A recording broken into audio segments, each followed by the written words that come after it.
Hello friends, कैसे हैं आप सब लोग। I hope you all are fine. Friends, पिछले वीडियो में हम जैव विकास के प्रमाण में एक टॉपिक कंप्लीट किया जो कि शारीरिक संरचना तथा क्रियाओं से प्रमाण था। शारीरिक संरचना तथा क्रियाओं से प्रमाण में हमने देखा कि किस तरीके से विभिन्न प्रकार के जो कीड़े मकोड़े हैं और पक्षियाँ जो हैं जिनमें पंख पाए जाते हैं, तो हम पंख के हिसाब से यानी बाहरी शरीर के संरचना के हिसाब से बता सकते हैं कि जो ये जीव जंतु हैं कहीं ना कहीं हज़ारों करोड़ों वर्ष पहले एक ही प्रजाति से बिलोंग करते रहे होंगे, लेकिन प्रकृति के साथ खुद को अनुकूल बनाने की वजह से ये अलग अलग प्रजातियों में बट गए।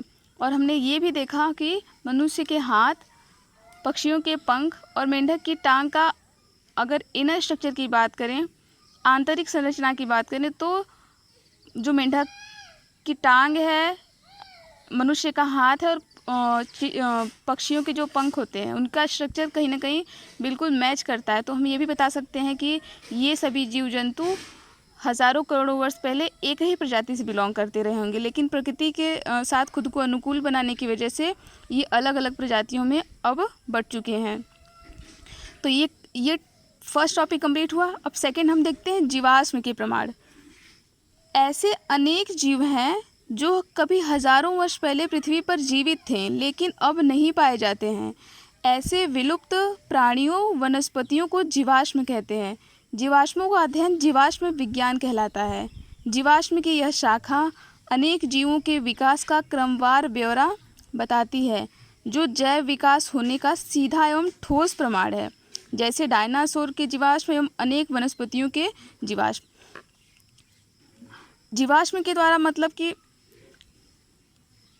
कुछ जीव जंतु तथा कुछ वनस्पतियाँ ऐसी चट्टानों के अंदर दबी हुई पाई गई, जिनके हिसाब से हम ये प्रमाणित करते हैं, वैज्ञानिक प्रमाणित करते हैं कि इस धरती पे बहुत सारे जीव विलुप्त हो चुके हैं। बहुत सारे जीव ऐसे जो कि प्रकृति के साथ खुद को अनुकूल नहीं बना पाए, तो वो विलुप्त हो गए, जिसमें एक एग्जाम्पल आता है डायनासोर का, और ऐसी बहुत सारी वनस्पतियाँ भी देखने को मिली। सेकेंड है अवशेषी अंगों से प्रमाण। कुछ अवशेषी अंग मतलब कि जिनका कोई कार्य न हो। चलिए इसके बारे में देखते हैं। जंतुओं के शरीर में कुछ ऐसे अंग भी पाए जाते हैं जिनका वर्तमान अवस्था में कोई उपयोग नहीं होता। इन्हीं अंगों को अवशेषी अंग कहते हैं। जैसे कान की पेशियां अवशेषी अंग की भांति होती हैं, क्योंकि हमारे बाह्य कर्ण की पेशियां हाथी, घोड़े, बंदर, कुत्ते आदि के कान की भांति ही हैं। इसी प्रकार से मेंढक, पक्षियों, बिल्ली, खरगोश आदि के अंगों में पाए जाने वाले निमेषक पटल बिल्कुल मनुष्य के निमेषक पटल की भांति हैं। इससे पता चलता है कि कई जीव एक ही प्रजाति से संबद्ध रहे होंगे। फर्स्ट हमारा हो गया शारीरिक संरचना के हिसाब से, सेकंड हो गया जीवाश्म के द्वारा प्रमाणित किया गया कि जैव विकास होता है, और तीसरा अवशेषी अंगों के हिसाब से हम प्रमाणित करते हैं कि जैव विकास होता है। कुछ जीव जो कि प्रकृति के साथ खुद को अनुकूल नहीं बना पाते, वो नष्ट हो जाते हैं, विलुप्त हो जाते हैं। तो ऐसे ही अवशेषी अंगों से प्रमाण। डार्विन साहब ने अवशेषी अंगों के हिसाब से प्रमाण बताया कि जैसे कि मनुष्य के जो कान है, कान का जो बाहरी स्ट्रक्चर है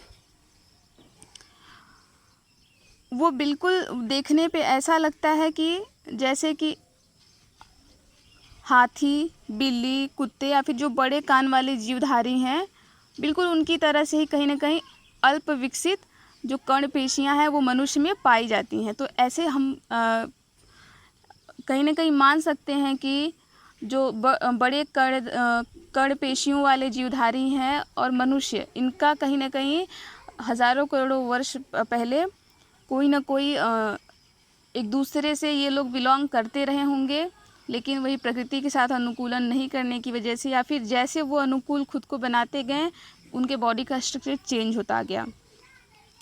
क्योंकि आप जानते हैं कि जो विभिन्न प्रकार के बड़े कर्ण पेशियों वाले जीव जंतु हैं, उनका कान का कहीं ना कहीं कोई यूज़ है। हम मान लेते हैं एक हाथी है, उसके बड़े कान हैं, तो उस कान का भी यूज़ है। एक गाय को मान लेते हैं, गाय के भी बड़े कान हैं, तो वो भी बड़े अपने कान का यूज़ करती है कीटों को, उनके शरीर पे कोई कीट बैठा है तो उससे वो आराम से हटा सकती हैं। लेकिन मनुष्य के जो बाह्य कर्णपेशियाँ हैं उनका कोई उपयोग नहीं है। तो इस हिसाब से हम मानते हैं कि जो मनुष्य के अवशेषी अंग हैं वो इस बात को प्रमाणित करती हैं कि मनुष्य बहुत सारे जो बड़े कर्णपेशियों वाले जीवधारी हैं उनसे करोड़ों या फिर हज़ारों वर्ष पहले बिलोंग करते रहे होंगे। तो एक और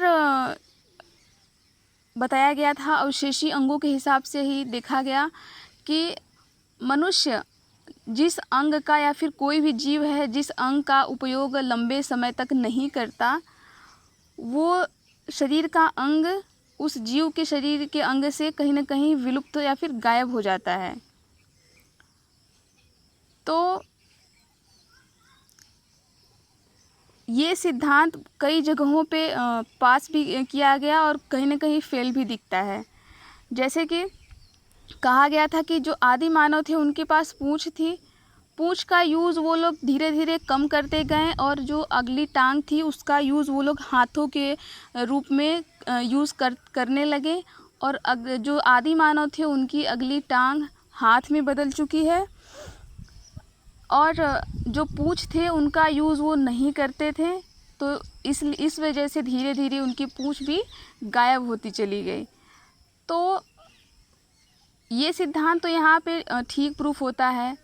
और दूसरा एक और सिद्धांत दिया गया था डार्विन साहब ने जो जिराफ पे दिया था कि जो जिराफ थे, जो आदिम युग के जो पहले के जिराफ थे वो प्रकृति के साथ खुद को अनुकूल बनाते बनाते अपनी गर्दन को लंबा कर लिए और अगली टांग को लंबा कर लिए। मतलब जो आदिम जिराफ थे, हज़ारों वर्ष पहले जो जिराफ थे उनकी गर्दन और अगले टांग इतने लंबे नहीं थे। मतलब कि वो सरवाइव करने के लिए पेड़ों की पत्तियों के ऊपर डिपेंडेंट रहते थे और वो हमेशा पेड़ों की तरफ अपने गर्दन को उठाते गए और लगातार कोशिश करते गए। और धीरे धीरे क्या हुआ कि हमको देखने को मिला कि कुछ जिराफ जो थे वो लंबी गर्दन वाले विकसित होने लगे। कुछ जिराफ ऐसे थे जिनकी गर्दन बिल्कुल नॉर्मल थी। तो धीरे धीरे जो लंबी गर्दन वाले जिराफ थे वो अच्छे सर्वाइव कर पाते थे, जो छोटे गर्दन वाले जिराफ थे वो अच्छे सर्वाइव नहीं कर पाते थे। और धीरे धीरे जो छोटी गर्दन वाले जिराफ थे वो विलुप्त हो गए और लंबे गर्दन वाले जिराफ ही हमारी धरती पे आज विद्यमान है। तो ऐसे ही सिद्धांत दिया गया था कि कोई भी जीव है अगर अपने जिस बॉडी के पार्ट का, शरीर के अंग का यूज़ करेगा वो बॉडी का पार्ट विकसित होगा और जिसका यूज़ नहीं करेगा वो विकसित नहीं होगा। जैसे कि कहा गया था कि आदिम युग के आदि मानव जो थे वो पूँछ का यूज़ नहीं करते थे तो उनकी पूँछ गायब हो गई। और जिराफ अब गर्दन को लंबा करते गए तो उनकी गर्दन लंबी हो गई। तो कहीं ना कहीं एक आज जो बाह्य पेशियों का बात किया गया कि मनुष्य के जो बाह्य पेशी अंग हैं, जैसे कि हमारे कान, जो जिनका कि कोई यूज़ नहीं है, जो बाह्य कर्ण पेशियाँ हैं निकली हुई बिल्कुल अन्य जीव जंतुओं की तरह से, जो बड़े कान वाले जीव जंतु हैं, तो इन कर्ण पेशियों की कोई आवश्यकता नहीं है, कोई उपयोग नहीं करता है इसका मनुष्य। तो ये पेशियाँ तब तक गायब हो जानी चाहिए थी। तो कहीं ना कहीं ये सिद्धांत फेल होता है यहाँ पे।